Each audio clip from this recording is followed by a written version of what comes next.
Buenas tardes. Vamos a escuchar hoy una conferencia titulada Desahucios en primera persona, una mirada de género. La ponente que pasaré a presentar a continuación es Cristina Fallarás, periodista y escritora. Bien, yo soy María José Lezertúa, soy jefa de un servicio de acción comunitaria y me imagino que mis colegas del Servicio de Igualdad se han acordado de mí para hacer esta presentación, pues un poco porque tiene mucho que ver con el tema social, que es en lo que yo trabajo. Agradezco a mis compañeras esta invitación y a pesar de que, bueno, pues la presentación la puedo hacer y luego Cristina tiene mucha más desenvoltura que yo para hacer una conferencia, sí que os quiero pedir que en la parte de moderación, que también me han encargado, que me ayudéis, porque yo soy muy mala moderadora. Entonces, prefiero avisar de antemano para que todos pongamos, y cuento además de antemano con ello, que todos colaboremos en el tema. Muy bien. Bien, Cristina Fallarás, Zaragoza, 1968. Es periodista y escritora. Ha publicado los libros Rupturas en el año 2003, No acaba la noche en el año 2006, Así murió el poeta Guadalupe en el año 2009, Las niñas perdidas, que recibió el premio LH Confidencial de novela negra en 2011, premio del director de la Semana Negra de Gijón 2012 y premio Hamed de novela negra en 2012, se convirtió, con este último, en la primera mujer en recibirlo en toda la historia del galardón. Su última novela, Últimos días en el Puesto del Este, obtuvo el premio Ciudad de Barbastro de novela corta en 2011. Además, cuenta con libros traducidos en Francia y en Italia. Tiene relatos dispersos por una docena de antologías de ficción. Ha ejercido como periodista en El Mundo, en la cadena SER, en Radio Nacional de España, en el Periódico de Cataluña, en Antena 3 Televisión, en 4 Televisión, en Telecinco y en La Sexta, y también en el diario ADN. Ha creado y dirige desde finales de 2010 la página de debate y libros y la editorial sigueleyendo.es. Y en abril de 2013 ha publicado el libro A la puta calle, en el que describe el proceso de su propio desahucio. Actualmente prepara la interpretación del monólogo La carne para los niños, basado en textos de sus propios libros, junto al bandoneísta Marcelo Mercadante. Reside en Barcelona y tiene 2 hijos. Además de esto, que es sus galardones oficiales, ella se define como la desahuciada que narra y además es periodista y escritora hasta la médula, incluso en medios y en medio hostil. Y sin más, le doy la palabra a Cristina Fallarás. Muchísimas gracias, María José. ¿Qué tal? Buenas tardes. Muchísimas gracias por venir, porque si actualmente ya es difícil que la gente acuda a actos culturales, que acuda a actos donde se va a hablar de la cosa social, es muy difícil. Ahora está muy de moda decir, ¡ay, esto va a triunfar mucho porque la gente se ríe! Y venga los morancos. Y entonces la gente, claro, dice, no, es que la gente quiere reírse. Lo que yo cuento no da risa. Y por eso agradezco mucho más que ustedes estén aquí. Lo que yo cuento no da risa, pero quizás porque, como decías tú, la desahuciada que narra, quizás porque soy capaz de contarlo, era imprescindible hacerlo. Si les parece bien, empezaré contando mi historia personal. Cómo pasé de ser subdirectora de un medio de tirada nacional, perteneciente al Grupo Planeta, a estar en la calle con mis 2 hijos, de entonces 10 y 4 años. Y cómo he acabado viviendo en junio de este año me quedé definitivamente sin casa, cómo he acabado viviendo en una cabaña en el bosque. No es un proceso fácil, pero tampoco es tan agrio como parece, porque yo creo que uno se acostumbra a sacar de todo el jugo. Decía que he sido invitada a dar esta charla o a contarles aquí lo mío a raíz de la publicación del libro A la puta calle. En el libro A la puta calle yo cuento mi proceso de desahucio. No hasta el final, porque salió antes de que me echaran de la casa. Mi proceso de desahucio, desde que el director de mi periódico, donde yo era subdirectora, me dijo: Chatica, te vas a la calle, y yo tenía una panza de 8 meses que casi me pongo de parto, hasta que un señor llamó a la puerta de mi casa y me dijo: Cristina, traigo la orden de desahucio, te tienes que ir de este piso con tus 2 hijos antes de X meses. Cuento en A la puta calle ese proceso. Primero les voy a contar por qué lo hice y luego les cuento el proceso. Un desahucio, yo me acuerdo cuando se sucedió la concejala de Baracaldo, leí algunas voces en la prensa que me pusieron de muy, muy mala leche, porque yo estaba viviendo ese proceso, que era: hombre, es que tampoco es para suicidarse. Esto yo lo leí en la prensa, sobre todo en cierta prensa. Un proceso de desahucio es algo larguísimo. Cuando te llegan a echar de casa, porque la casa es lo último que uno pierde, te han cortado la luz, te han cortado el agua, no puedes pagar el colegio, has robado en un supermercado, has pedido leche en Cáritas, has pedido leche en la Cruz Roja, has ido a por un pack de supervivencia, los amigos ya no te hablan porque no tienes idea de lo que es salir. Cuando te dicen: ¿vas a salir? Dices: ¿a salir a qué? Cuando acaba todo eso, alguien llega, normalmente con varias porras, y quizás los bomberos, a romper la puerta, y te echa de tu casa. El proceso que llevas detrás, que normalmente es 1 año y medio, 2 años, es tan bárbaro, y ya eres otra persona, que quien se tira por la ventana, yo siempre digo, quien se tira por la ventana después de un desahucio, no es la misma persona que empezó el desahucio, es otra persona, porque ya no tienes nada que ver con aquella que eras. Entonces, a raíz de aquello, yo pensé: realmente la gente no sabe lo que es un desahucio. ¿Por qué la gente no sabe lo que es un desahucio? Porque la gente no sabe lo que es un pobre. Cuando los medios de comunicación son quienes construyen nuestra idea de las cosas. Cuando los medios de comunicación hace meses, o hace 1 año si quieren, te decían: han desahuciado o la ley de desahucios tal, la imagen que te ponían siempre era la de un tipo en un cajero automático, durmiendo. O las viviendas del Pozo de Tío Raimundo y la guardia llegando con las porras a sacarlos a golpes. Bien, de repente esa construcción del desahuciado era falsa y era muy cómoda. Era muy cómoda porque mientras no saquen a alguien que se parece a ti no te va a dar miedo que te desahucien. Y de repente pensé: bueno, yo soy de lo que podríamos llamar una clase media trabajadora, he sido muy rica, yo era subdirectora de un diario. Una subdirectora de un diario en los años 2000 cobraba una pasta. Yo no era, de hecho, cuando empecé a salir en la tele como desahuciada me decían: no, Cristina, es que no pareces pobre.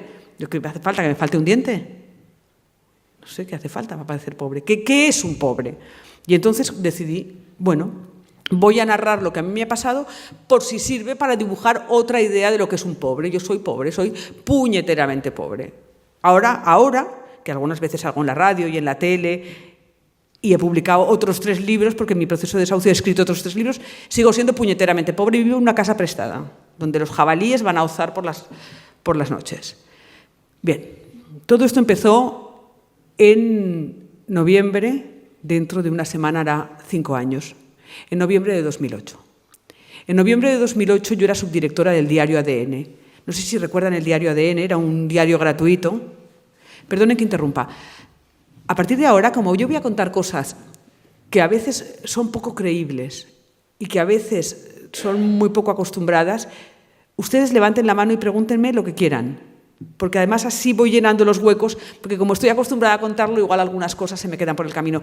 Sin miedo, es decir, esto no es una conferencia, yo vengo a contar mi vida y entonces ustedes levantan la mano y dicen: pero hombre, Cristina, hombre, sí, pero ¿cómo te van a cortar la luz? Sí, yo te cuento.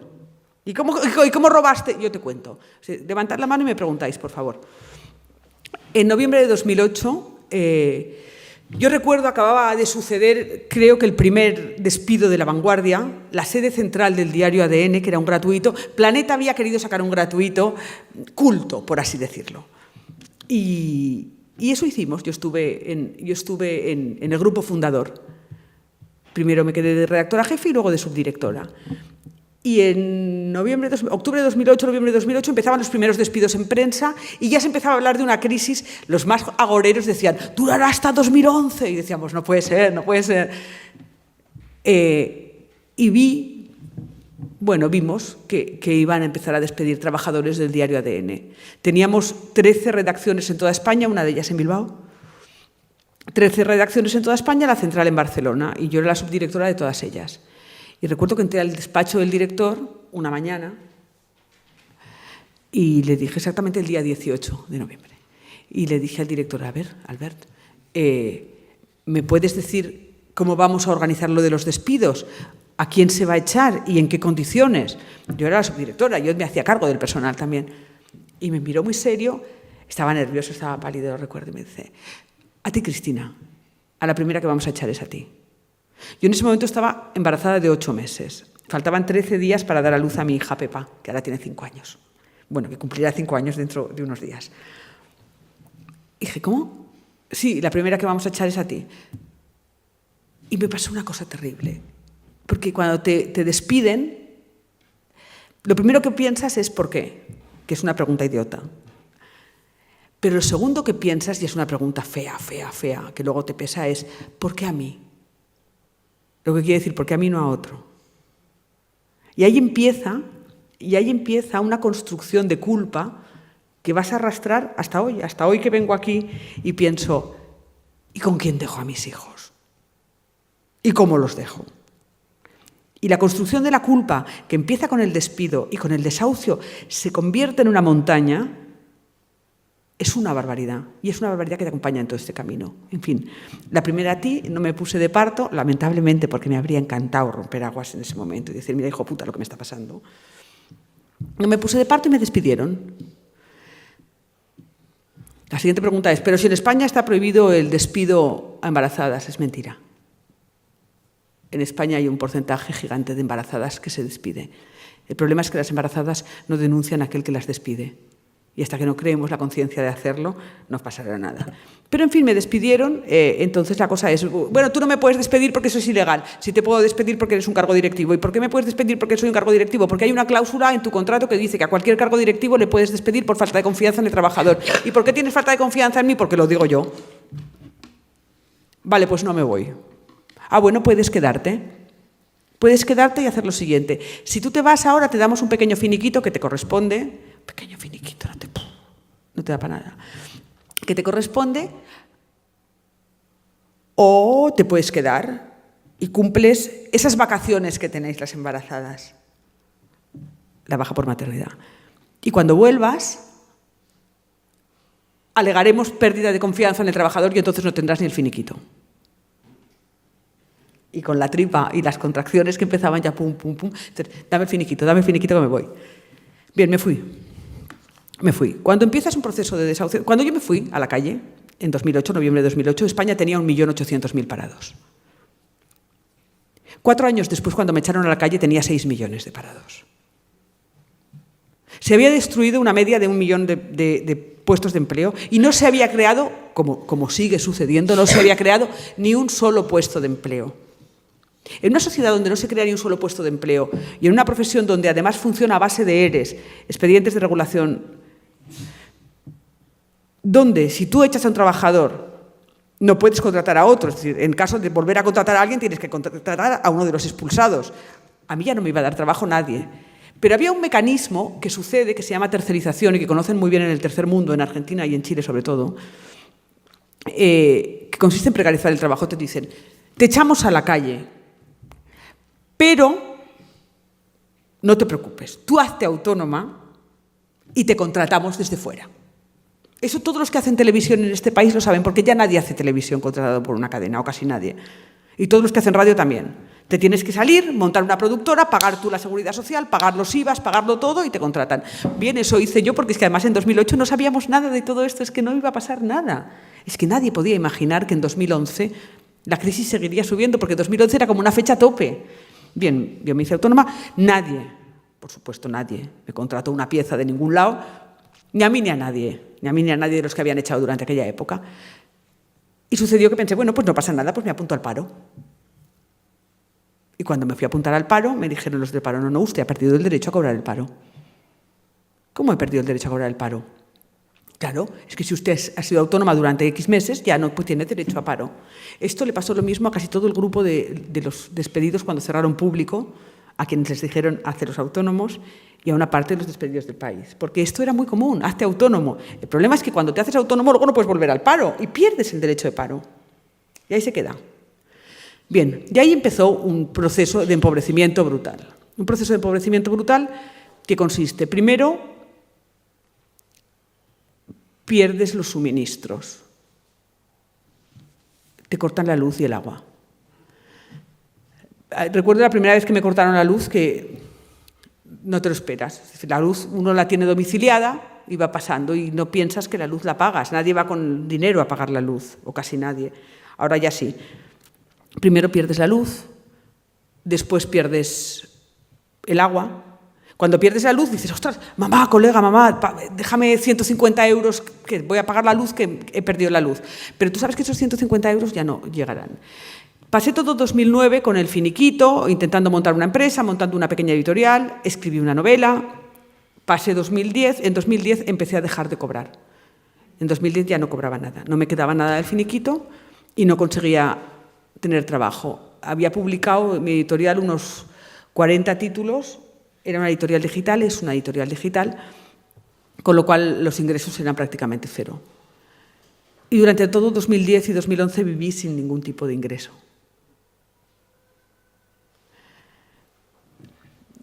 Hay una cosa bestial que se rompe ahí, que es una cosa que tiene que ver con la identidad. Es decir, una es una trabajadora. ¿Por qué eres una trabajadora? Me cago en la leche porque te han educado porque eres para ser una mujer independiente. Con lo cual, si tienes que ser independiente, tienes que tener unos mecanismos para ganarte la vida. Y de repente me caí a pensar que, o sea, me vino a la cabeza la idea de ganarse la vida. Ganarse la vida es una frase como de abuelas. ¿Cómo se gana la vida este chico? Yo cada vez que venía con un novio nuevo a casa, mi abuelo me decía, ¿qué tal se gana la vida este chico? Pues bien, pues mal, pues regular. Ganarse la vida es algo que uno piensa en una sociedad como la española de los años 90, cuando yo empecé a ganarme la vida, de los años 80, que es algo evidente. Puedes ganártela mejor o peor, es decir, puedes ser camarero o puedes ser director de diario. Puedes estar en la administración o puedes barrer escaleras, pero te ganas la vida. ¿Y si no te ganas la vida? Y ahí hay una ruptura brutal. ¿Y si no te puedes ganar la vida? Joder, macho, en este momento 6,5 millones de personas no se ganan la vida en España. ¿Qué es no ganarse la vida? No ganarse la vida es que desaparezca, por ejemplo, la idea del fin de mes. Ya no existe el fin de mes. Y uno no se da cuenta que tenemos construidos los meses en torno a los cobros, en torno al salario, que viene de sal, o al jornal, que viene de jornada, o al sueldo, que viene de soldado. ¿No te das cuenta? Pero efectivamente es así. Pero cuando no te ganas la vida, el mes ni empieza ni acaba.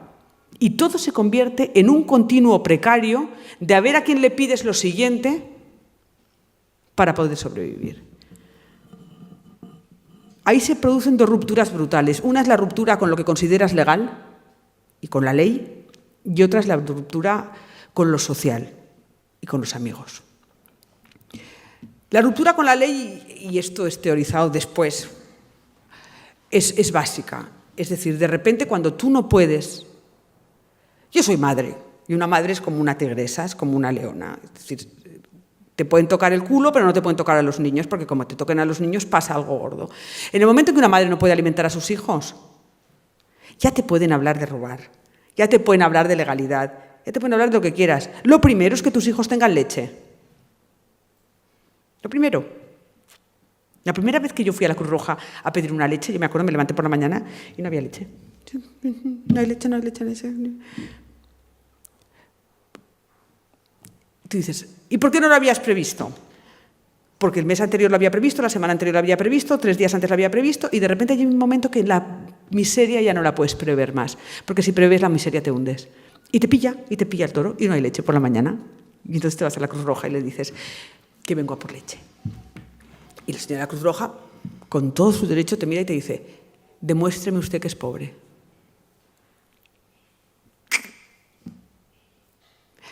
¿Quiere venir usted a mi casa? Si quiere se lo cuento. Demuéstreme usted que es pobre. Y el siguiente paso es robar. Y robar con una cierta soltura, si me perdonan. No soy partidaria de robar, en absoluto, pero sí es cierto que hay ciertos momentos en los que algo notas que se ha roto. Y se ha roto la confianza en lo que podríamos llamar pacto social. Y sé que esto es muy rusoniano y muy teórico, pero sí es cierto que una población debe conseguir que todos los miembros de esa población sean capaces de ganarse la vida. Mejor o peor. Es decir, hay pobres y hay ricos. No pasa nada, toda la vida ha habido. Lo que pasa es que nosotros creímos que éramos ricos y ahora nos damos cuenta de que sencillamente éramos pobres enriquecidos. Pero hay pobres y hay ricos. Y hay otro paso más que no es ser pobre, es tener nada. Un pobre tiene menos que la media. Tiene peor trabajo que la media, gana menos que la media, mucho menos, muchísimo menos, pero gana algo. Y cuando no hay nada, en serio, no eres pobre, eres otra cosa. Pasas a ser un excluido social radical.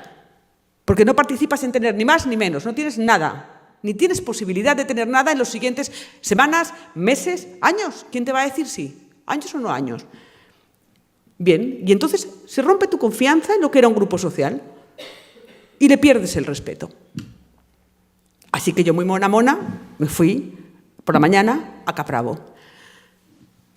Lo primero que se resiente en la pobreza, yo escribí un artículo que se me criticó mucho. Se me criticó mucho porque yo explicaba que lo primero que eché de menos en la pobreza, lo que más eché de menos cuando entré en la pobreza radical fue mi crema hidratante. Parece una idiotez, pero les aseguro que es así. Comer, es muy fácil comer patatas y comer arroz. Casi todos con patatas y arroz sabemos hacer muchas cosas y parecen todas muy ricas. Lo que más se resiente es la higiene. Nadie que no haya vivido con nada tiene idea de lo que gastamos en higiene. Ni idea.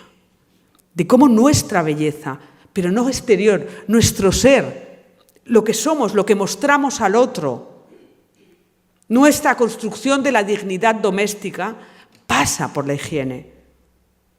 Vale, yo puedo prescindir de la crema suavizante de pelo, y así, miren, así acabo. No pasa nada. Es mona, me pinto el ojo y salgo a la calle. Pero ¿y la pasta de dientes? ¿Y el champú antipiojos de los niños? ¿Y la crema para el culo de la niña? ¿Y el desodorante? ¿Y lo de los hongos de los... Y de repente una mañana, igual que no hubo leche, no hubo pasta de dientes. Que no hay pasta de dientes, porque lo que no puedes permitir en esos momentos y en este tipo de procesos, lo que no puedes permitir nunca es que los niños sientan una urgencia. Mis hijos saben, y en todo momento han sabido, sobre todo el mayor, la pequeña es hija de la pobreza, han sabido lo que ha ido pasando. Pero lo que no pueden sentir es que no tienen, que les falta algo que consideraban básico. Igual que es básica la leche, es básica la pasta de dientes, porque no puedes construir a un niño diciéndole mañana, tarde y noche, lávate los dientes, lávate los dientes, lávate los dientes, lávate los dientes, y de repente un día decir, ahora no te lavas los dientes ya más. ¡Hala! Ahora, mira, bicarbonato y un dedo. Claro, es como romper una construcción educativa y dices, hay que lavarse los dientes, y ahí me fui a Capravo. Y me fui muy mona y salí. Cogí la pasta, le dije a la cajera, me la llevo... Y salí por la puerta. Aquella pobre tipa no daba crédito, claro. Pero yo me llevé la pasta en la mano. 2 meses después, acudí a pagarle aquella pasta y le digo, ¿te acuerdas de mí? Y me dice muy seria, dice, ¿cómo me voy a olvidar? ¿Cómo me voy a olvidar? Es que no sabía cómo explicarle al jefe lo que había pasado. Pero claro, es que no dio crédito. Y aquel, para mí, realmente... no fue un acto culposo. Es decir, en ningún momento ni sentí remordimientos, ni me sentí robando, ni siquiera me sentí miserable. Dije, me falta pasta, voy a por pasta. Y ya está. Este niño no puede decir, ahora no te lavas los dientes. Ahora somos distintos, ahora somos salvajes. Ya habíamos cenado con velas. Ya habíamos ido todos a ducharnos a casa de la tía Lula, que es muy mona y tiene una ducha que os va a encantar. Porque no teníamos agua caliente o porque no teníamos... Pero no, o sea, los dientes son los dientes. Hay cosas básicas, como la crema hidratante. De repente te empieza a crujir la cara por la mañana y piensas, ¿qué hago? ¿Me pongo aceite de oliva? ¿Qué hago con mi cara? Ese tipo de bobadas, que luego construyes el humor sobre ellas, realmente te generan una manera de una bestialidad. Y esto es lo que pasa cuando no tienes nada de nada de nada. Y de ahí nace una rabia. Nace una rabia sorda que es una construcción política. Nace una rabia sorda que es una construcción política porque cuando a mí me echaron, yo estaba cobrando aproximadamente entre el diario y alguna participación en la tele y algún debate en la radio, unos 5.000 euros al mes. De los 5.000 euros al mes pasé a cobrar 0. Y ahí uno tiene que repasar impepinablemente cuáles son sus responsabilidades, que no es su culpa, cuáles son sus responsabilidades en el desastre. Porque cuando eres madre, cuando hay algo ahí que se rompe brutal, que es decir, soy responsable de estos niños y, sobre todo, aquí hay un fracaso, que no es un fracaso laboral. No es un fracaso laboral porque lo laboral y su crisis es una construcción de otros, de ellos, de quien la haya construido. Y si quieren, luego hablamos de política. No es nuestro ese fracaso. No es un fracaso mío como trabajadora. No, porque hay... Mira, el 70, creo que es el 60 y pico % de los trabajadores de periodismo que había en este país ya no trabajan. Con lo cual sería un fracaso brutal. Es un fracaso como madre. Y ese no te lo quitas. Porque dices, ¿por qué no lo ves venir? ¿Por qué sigues defendiendo románticamente un tipo de trabajo que ya no va a funcionar? ¿Por qué dejas que tus hijos vivan esto? Y ese tipo de fracaso, igual que la culpa primera de decir, ¿por qué no a otro? ¿Y si a mí? Que no deja de... O sea, la tienes aquí todo el rato y hay que aceptarlo, es así. Es decir, y hay que poder narrarlo. Ese tipo de miseria la tienes aquí todo el rato. Y es una miseria cuya rabia viene de un agravio brutal. Miren, yo creo que en España ha pasado en los últimos años algo que se estudiará con el tiempo, que ahora es muy difícil de ver, pero que se estudiará con el tiempo sin duda. Hay una parte de la población, una parte bastante relevante, que son ya millones de personas, que se ha desplomado. Es como si España se hubiera roto por la mitad, por ejemplo, España, por poner España, podemos poner Euskadi, Cataluña o Andalucía. Una parte que se ha desplomado.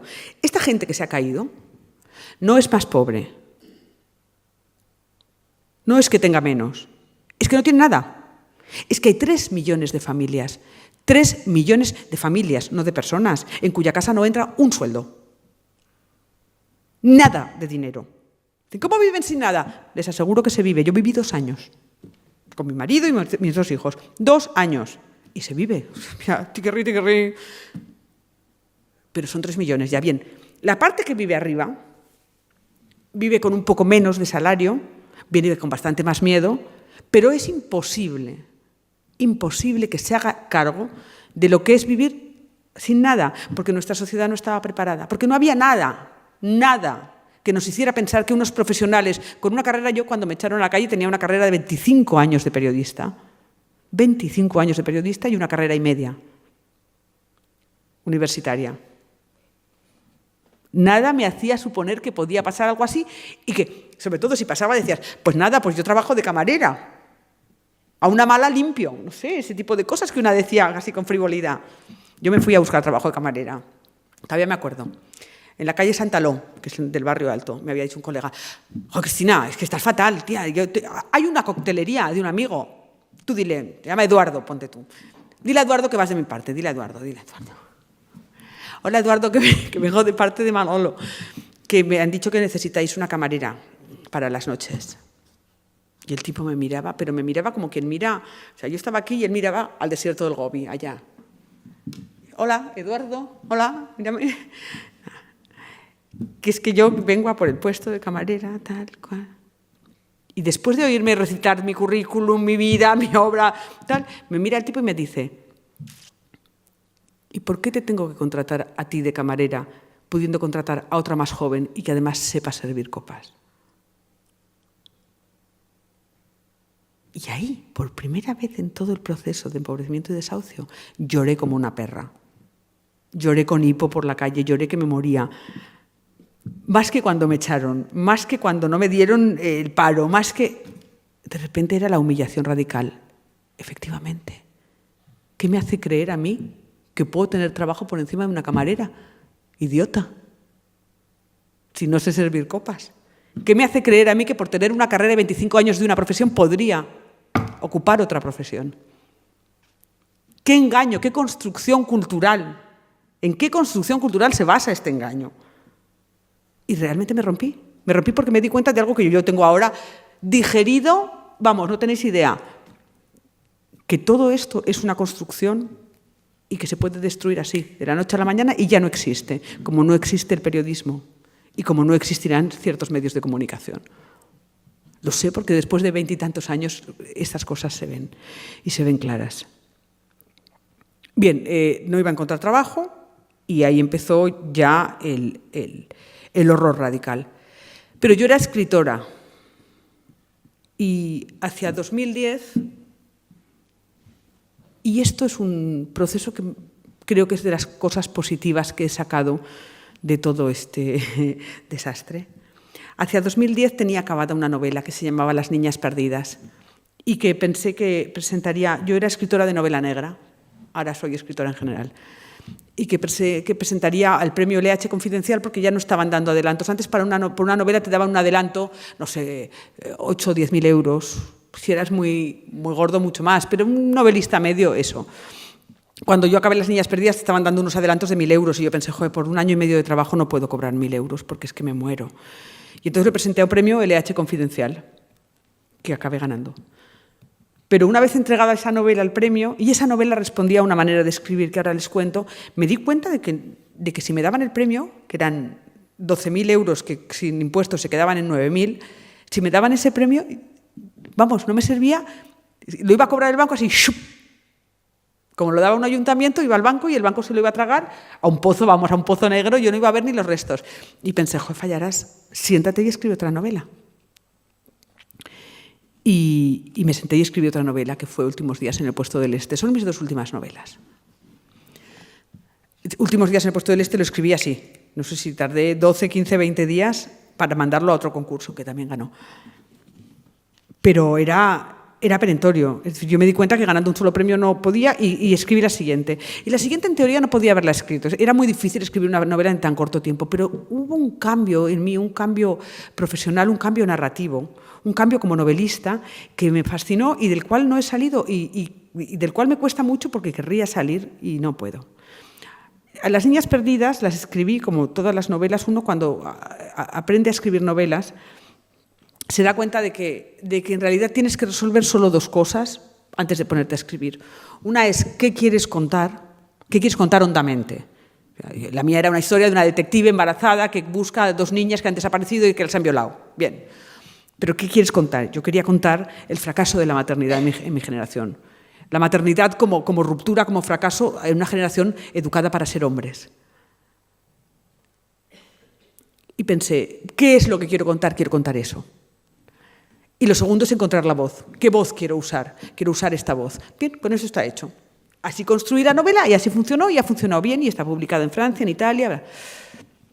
Y acto seguido me senté a escribir Últimos días en el puesto del Este, que yo no sabía ni siquiera que se llamaba Últimos días en el puesto del Este. Me senté un día y escribí: arrecia el frío y aquí en el puesto del Este empiezan a escasear las vituallas. 9 meses de sitio son mucho tiempo. Ellos, los bárbaros, siguen ahí fuera. No los vemos, pero podemos sentir el ruido de sus perros, las uñas contra la piedra. El capitán partió a buscar algo. No sé, solo algo. Salió sin despedirse para no romper esto que llamamos equilibrio y que solo es una ficción a punto de romperse. Su ausencia resta ánimos a la tropa. Afortunadamente están los niños y eso nos da coraje. Escribí este párrafo. Lo escribí como una entrada de Facebook, creo, o en mi blog, una cosa así como una manera de describir lo que me pasaba. Estaba sitiada en un puesto militar, el resto eran los bárbaros y habían destruido la civilización que yo conocía, y yo tenía a los niños y todo lo demás se había ido al carajo. Bien, eso es lo que yo quería escribir, y me salió ese párrafo. Y de repente me senté a escribir y escribí cómo se sobrevive, escribí cómo se cava, escribí cómo se vive, escribí mordiendo, escribí sin pensar qué iba a contar, escribí sin pensar quién era la voz, escribí a manotazos y salió esa novela. Y entendí que narrar era otra cosa en esas condiciones. Que narrar contra el miedo, como Las niñas perdidas, era un tipo de narración. Y narrar para volver a explicarme quién era yo y cuál era nuestra identidad y dónde estaba el sufrimiento real era otro tipo de narración. Y entendí cómo se escribe después de las guerras o cómo se escribe en la devastación o después de la muerte del padre, y es otra manera de escribir. Y fue brutal. Y eso Sin embargo, me dio cierto respiro, por un lado por la creación, por haber creado 2 obras, y por otro lado porque los premios finalmente, uno de ellos me sirvió para tirar unos meses más. Esto era en lo referente a la destrucción de lo económico. Después está la destrucción de lo social. Yo era escritora todavía y recuerdo que hacia la mitad de 2010, por esta época de las novelas, me llamó mi amiga Gabriela, que también es escritora, una escritora que volvía de Latinoamérica, creo así. Hola, Cristina, ¿quedamos? Yo, ¿quedamos? ¿Para qué? No sé, quedamos para salir. Esto, les juro, no era una construcción, no era una cosa borde por mi parte, era como salió y como después pensándolo pensé, ¿salir a qué? No sé, Cristina, a salir. ¿A qué? ¿A tomar algo? ¿A tomar qué? ¿A tomar algo? Y digo, no sé, ¿tienes algo? ¿Tienes algo tan fuerte que me vaya a mí a poner a volar y me olvide de todo esto? Y de repente noté que mi rabia social, mi rabia contra todos aquellos que podían todavía salir, sentarse así con una cerveza y decir, hola, ¿qué tal? Era tan bestial que era inconcebible para mí salir, que era la base, salir a los bares es la base de nuestra construcción total, social, de amigos, de vida, de todo. Bueno, pues ya no existía. Y ahí noté que había otra ruptura bestia, que no se ha recompuesto. No se ha recompuesto porque tampoco aquellos con quienes yo trataba tampoco han visto muy bien, ni han considerado afortunada mi narración de A la puta calle. ¿Y por qué te conviertes? Me he convertido en una pesada. Miren, vengo aquí a contarles mis penas. O sea, me he convertido en agonías. Voy de pueblo en pueblo contando las penas. Pero más o menos, es decir, soy una pesada. Es decir, mi discurso con mis hijos, mi discurso con la gente. Me he convertido en una mujer profundamente política. Y después eso ha llevado consigo, para mí, algo que también es interesante y que también es bueno, que es la educación de mi hijo Lucas, de mi hijo mayor. A la pequeña, la Pepa, no, porque esta es fruto de la crisis y sobrevivirá a cualquier cosa. Pero mi hijo mayor a la crisis le cogió en mitad de su momento. Yo me di cuenta que algo se había roto en él y que algo era muy bestia en 2 ocasiones. La primera que me hizo daño fue cuando me dijo, mamá, si comemos otra vez arroz, avísame porque yo no ceno. Tenía toda la razón, igual llevábamos una semana comiendo arroz. Y la segunda, y esa fue, empezaba a ser ya un chaval, pues 10 años, pues coqueto y ya con cierta... Y me dijo, mamá, si nosotros compráramos la ropa que yo llevo, ¿qué estilo tendría yo? Le dije, mira, colega, el estilo lo tenemos en el esqueleto. Y tú tienes un esqueleto precioso.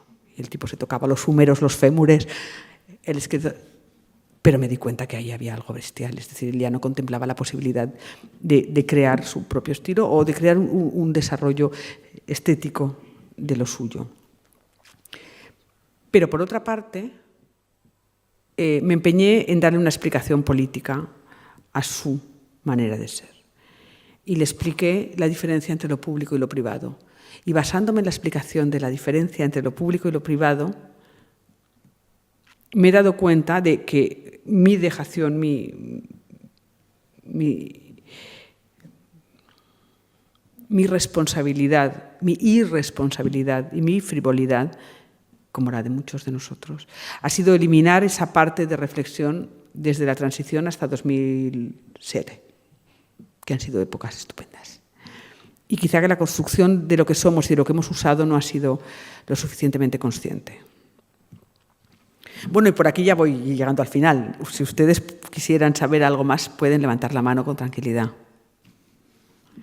Creo que hay 4 puntos que querría explicar, que son los únicos que llevo escritos porque los otros me los sé. Como mujer, porque vengo a un espacio, en teoría, que trata del empoderamiento de las mujeres. Aunque empoderamiento es una palabra que me rechina. La construcción de la mujer en el siglo, al final, la segunda mitad del siglo XX y sobre todo en los últimos años del XX y primeros del XXI, en mi generación, por así decirlo, yo tengo 45 años. Nací en el 68. Y recuerdo que mi familia era católica, conservadora, de derecha tradicional, muy tradicional, muy católica. Y sin embargo, el mensaje en casa y en el colegio del Sagrado Corazón siempre fue, desde pequeña, no te cases con un médico, sé médico. No te cases con un arquitecto, sé arquitecto. No te cases con un astronauta, sé astronauta. Jamás dependas de nadie, sé la dueña de tu propia vida y sobre eso construye tu profesión y tu manera de ser. Así lo entendí. Y así lo hicimos. De manera que todo este proceso que les acabo de contar, porque es algo nuevo, tanto la construcción femenina como esta devastación que hemos sufrido, son dos cosas nuevas y difícilmente se encuentra algo parecido a lo largo de la historia. La primera devastación es profesional.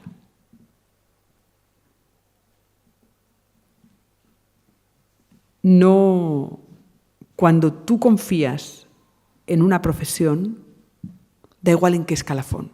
Si tú sabes coser, puedes ser Yves Laurent o puedes ser una costurera de barrio, pero lo que sabes es coser.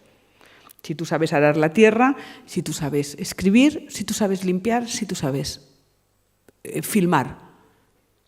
Puedes estar en un sitio o en otro, pero en eso te basas para construir un pequeño espacio que llamamos hogar y que vale dinero, porque a veces nos olvidamos de que el hogar vale dinero, que respirar vale dinero.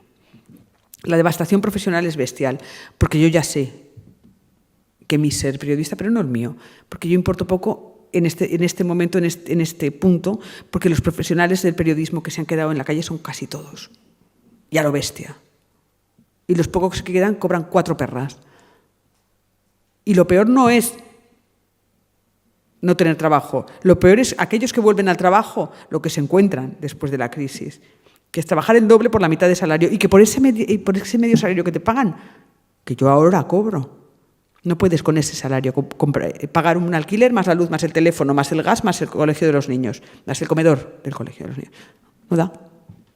Más la pasta de dientes. No da. La segunda devastación es familiar. Hay algo, al romperse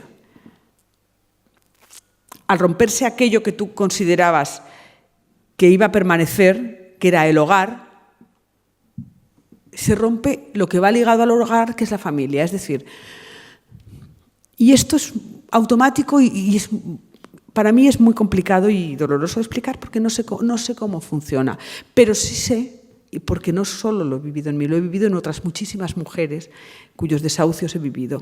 Hay algo familiar, se rompe la familia, se rompe la pareja, se rompe la familia y se rompe la estructura, aquella que permanece porque existe un techo. Porque finalmente la estructura familiar es económica y lo económico se basa en que tú tengas un techo debajo del que vivir. Luego está el amor que tiene de Hollywood, pero la existencia es económica. Si rompes eso, el amor de Hollywood desaparece. Y aparece la mezquindad, y aparece el dolor, y aparece algo que es decir, soy un animal salvaje, mis crías a la espalda y salgo a la selva. Y ahí empiezas a correr y eres un tigre y se rompe eso también. Y ya está la ruptura profesional y la devastación familiar. Y de nuevo, ahí está la devastación, que es la devastación de la identidad, de tu identidad. Me da igual si como mujer, si como ser humano, si como europea, si como blanca, si como rica, si como pobre, si como hembra.